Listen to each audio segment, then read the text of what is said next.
Alright, hello to everybody that watches our channel and supports Aerial Aces. Today we have a video that I wanted to do a couple days ago at least, I'll say, for you guys. So unfortunately I apologize for the spaced out content. And as you can see today, we have something that's already relatively a hot topic in the RC world, which is going to be the two-wheel drive Slash. Now, a lot of us already know the extreme capabilities of all of the Slash lineup, but particularly the two-wheel drive we're going to talk about today, because the latest scene in RC world would be the no-prep drag scene. And I'm sure we've all been hearing and talking about all kinds of things about it. And with that being said, you're probably wondering why I have a beautiful Martha Stewart towel on top of this box here. And we're going to get to that in a minute. We're going to talk about something to do in the RC community that I think nobody's really been touching on. And I think it's time to have this discussion. So anyways, as you can see here, we have a two-wheel drive LCG Slash chassis that I've hand-built in a G transmission, full hardened metal gears, older Castle brushless system, really outdated ESC, but you know, I like it, and I like the tunability of the old darn thing, and I'm just not ready to retire it yet, so it got moved over to this project. Now, this truck, believe it or not, doesn't actually have a home or a purpose so far. It got built, and it's pretty much just been sitting on the shelf. We're going to circle back to this.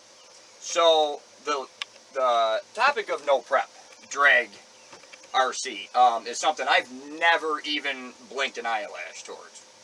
It sounds cool, but a lot of us have our own little niche that we find ourselves in, and that's completely understandable. There's a lot of ways you can go in the hobby world. Now, I've been fortunate enough to be able to experience just about every corner except for fixed-wing aircrafts, I will say. But other than that, just about every other thing I've gotten to at least try or dapple in a little bit. And drag racing was something that I wanted to get into personally a long time ago. And the reason that I didn't is because I tried to get my hands on the funny car. And, well, if you didn't get one when they came out, it's a little bit harder to now, because I'm sure you guys might know what that situation's looking like too. So it left a guy like me without a lot of options. And then we've all heard of that new C10 Slash.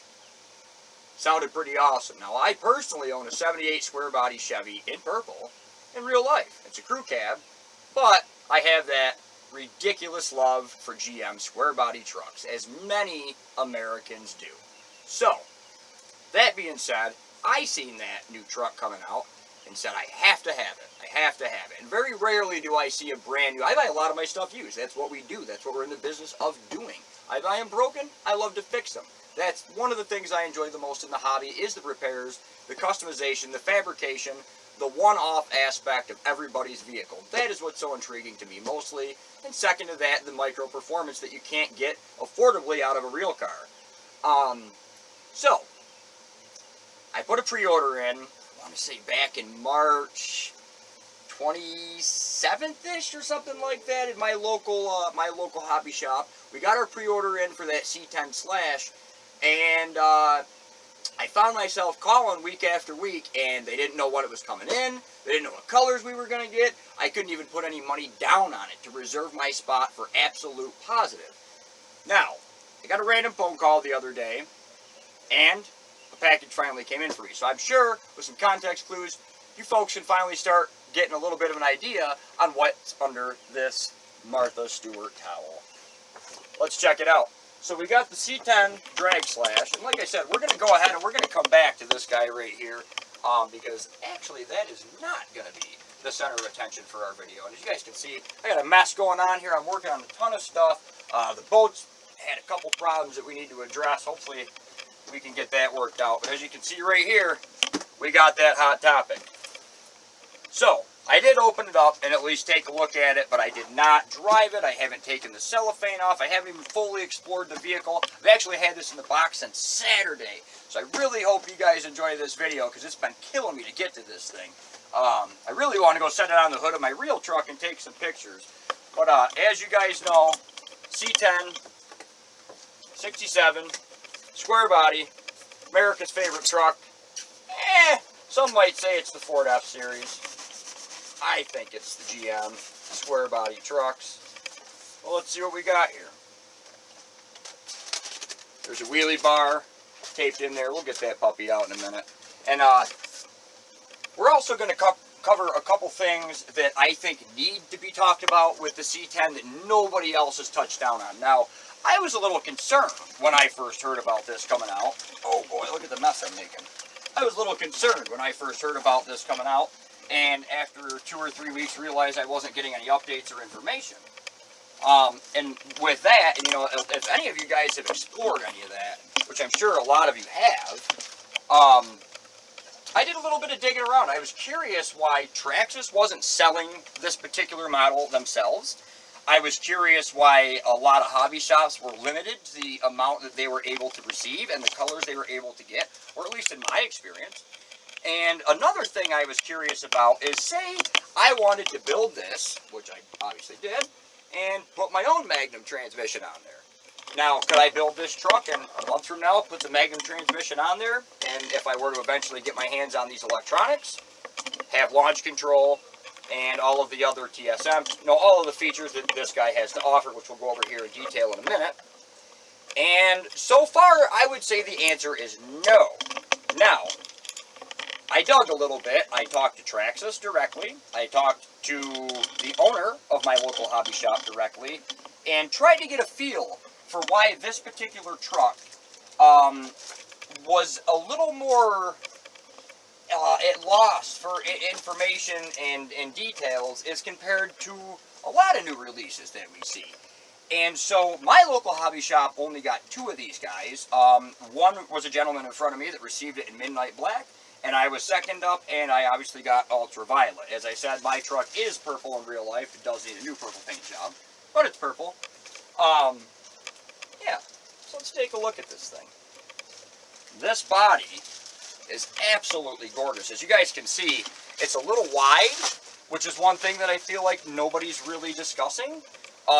It is very scale, but if I set this beautiful metallic flaked purple beast next to something like my black Blazer, my Trax Blazer, for instance, got a little bit of a rash on the hood there. I hope that's not permanent. Anyway, look at that with the gloss black. Absolutely gorgeous. Now I looked into a couple things in the availability of parts and what have you. So far, I do know that there is going to be 3 different variants of the front and rear bumper, the headlight housings, and the grille. And from my understanding, what we can expect in the future as far as trim pieces, and they're going to be available in full kits if you're not already aware, which will include headlight housings or bezels, grille pieces, and also front and rear bumpers. And those colors and options are going to be, I want to say, like a gunmetal chrome, gloss black, and chrome. And they will offer the weld rims to match also. There's also going to be A-arms, heavy duty, I want to say roughly $10 per set for front, and another $10 for a set of rears. And those should be offered, I want to say, in blue, green,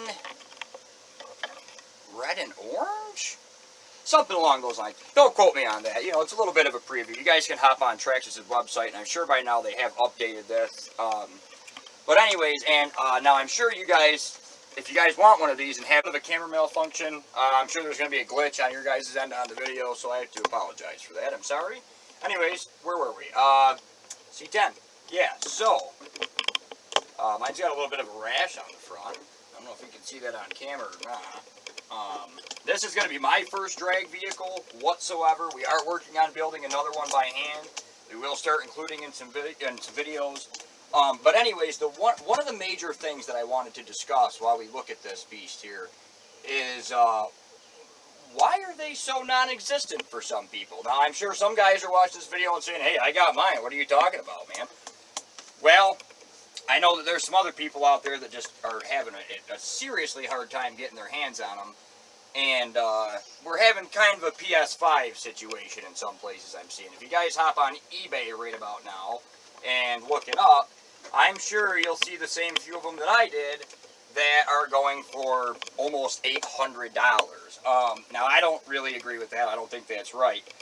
We should want to have other fellow people in our RC community be able to reasonably obtain these items and vehicles. Just wanted to throw that out there. With that being said, I did a little bit of digging around and tried the best I could to figure out why this particular truck was a little more unavailable.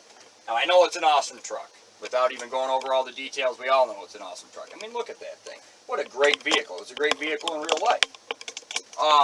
Now, from my understanding, GM obviously had to authorize Traxxas to be able to manufacture these bodies licensed by GM to be an exact reproduction of their product, or vehicle, I should say, production vehicle. From my understanding, again, and I could very well be wrong, but GM Authority and a couple other people did an article.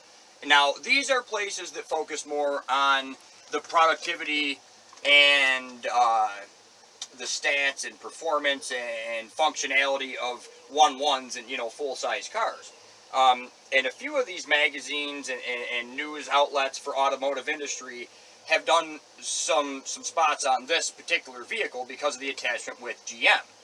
And so now this C10 has slowly rolled over into the world of 1.1 drivers. So now a couple non-RC folks out there in the world know that this thing exists and decided that they wanted to get into the RC hobby and this was the thing to do it with. And so now you got quite a few more people that aren't necessarily RC addicts and RC people like we all might be, but this thing talked them into getting their first truck. And so now we're competing with guys that usually deal with only 1.1 cars that are trying to get their hands in the RC world, and they probably did. So, for some of us other folks out there, that left a few models left for the addicts. But anyways, let's go over the functionality, the features, and a couple things that we notice as we go over this vehicle that could be good, could be bad. So, as you can see, whole brand new transmission. Get a close-up on that. Now, the reason I have this other LCG two-wheel drive setup out here today is because I wanted to do a side-by-side comparison of what the difference is between if you build one and if you buy one. Now, it is absolutely a fact as far as I am concerned, and from all of the data that I've uncovered, that you will not be able to build this exact truck out of this for the same MSRP price, especially if you're willing to spend PS5 type prices from certain sellers and people. I wouldn't recommend doing that. I know it sucks. I wasn't going to be patient. I wasn't patient. If you can be, you're more of a man than I am. Kudos to you, and you will eventually be very happy when you finally get your truck. And it stinks that you got to wait, but I would personally suggest that that is what you do if you're having a hard time getting one right now. So, transmissions, obviously, the new Magnum, what is that, 272?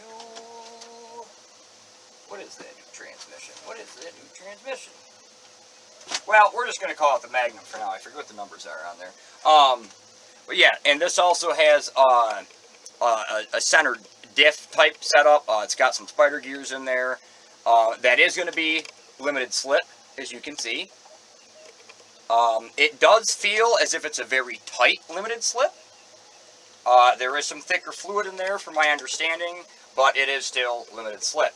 Obviously, this model does have TSM for deceleration and acceleration, and also it has launch control, which is one of my most favorite features about the whole thing, and it comes with the Vanillion VXL3, and this ESC obviously has been utilized in some other models before, so that's something that you guys might already be familiar with. But obviously, or at least to my understanding, I believe this is the same ESC, probably, you know, obviously programmed differently for this exact drag specification, but it is a VXL3.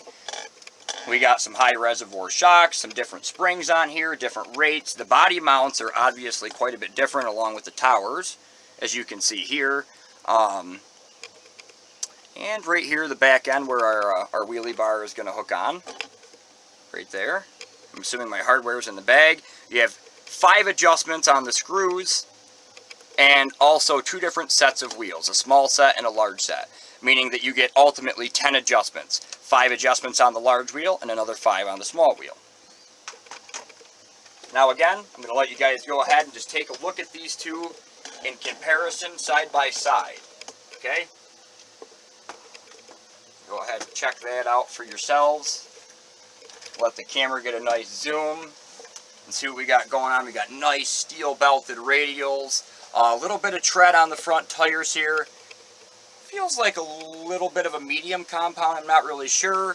We also have some weld rims, some replicas going on here. Personally, I like them quite a bit, along with Mickey Thompson, one of my favorite companies. Got some Mickey Thompson parts on my 1-1. These rear tires are designed to not smoke. At least I'm under the influence of that is the design, so if you guys are heating these puppies up, don't expect to see smoke. If you don't see it, don't be alarmed. That's just not what these are designed for. The compound on these, actually, I think feels pretty nice. Now, keep in mind, I'm not a drag guy. I'm a scale guy and a pilot. So, you know, this is all new for me, too. So, hopefully there's some other guys that are just getting into the drag world and we can learn together. I'm looking down at the A-arms here. I'm not very familiar with the Bandit and the Rustler A-arms offhand, unless I had a set in front of me. But as far as I can tell, just from looking at these A-arms, they do, from my understanding, appear to be specially designed for the drag slash. I'm going to go ahead and from this point forward probably refer to this as a slagster, because this is the truest form, in my opinion.